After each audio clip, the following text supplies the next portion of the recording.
And welcome back to the 3.1 podcast. In the last podcast, we were dealing with rounding to the appropriate number of sig figs. And in this last section, which is optional, we want to show you how to calculate with the appropriate number of sig figs. And so scrolling down here, calculations with sig figs, there are two separate rules. There's one rule for addition and subtraction, and one rule for multiplication and division. So let's tackle addition and subtraction first. The rule is that you're going to round your sig figs to the least accurate place. Well, what do we mean by that? Well, here's the example. Let's take 12.52 plus 349.0 plus 8.243. Now, these are all accurate to different places. This is accurate to the hundredths place, this is accurate to the tenths place, and the last one is accurate to the thousandths place. And so the least accurate place that any of the terms are accurate to is actually the tenths place.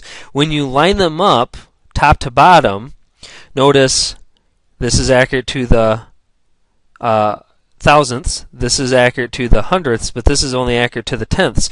So when you add these up, you're going to have to round to this column. But before you round, you actually add up all the numbers. So when you add up 12.52, 349.0, and 8.243, you get 376.763. But since the tenths place is the last place that they all share, the least accurate place, that is the place that you round to. So we want to round to this tenths place, and so again you go to the next digit. The 6 is going to make this 7 round up to an 8. So the final answer will be 376.8 meters. Okay, you're rounding to the least accurate place, or the least accurate place that all of the terms share. All right, and you can try the practice problems with those as well.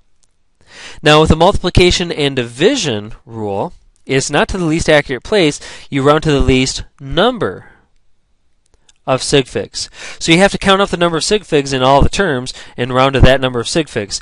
This particular term here, all three of these digits are significant. This has 3 sig figs. The decimal is present, so you start on the Pacific side. You skip over any zeros. Well, there's nothing to skip over, so you count them 1, 2, 3. There's your 3 sig figs. In the second term, 0.34, again, the decimal is present, so you start on the Pacific side. You skip over the 0, count 1, 2. This has 2 sig figs.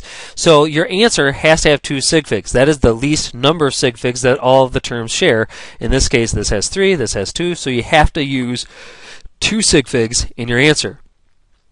So now, when you multiply these two terms, you get 2.567 meters squared. Meters times meters is meters squared. We'll get into that later. Trust me on that one. But you want to use 2 sig figs. So the decimal is present. You start on the Pacific side. This is significant. This is significant. That's all we want. So the 6 will make this 5 round upwards. So the final answer should be 2.6 meters squared. So for those who are looking for extra credit here, there will be some extra credit questions on the Chapter 3 test. Go ahead and try that in the homework. Ask questions from me in class, and we'll see how we do here. The same rules apply whether you're adding and subtracting.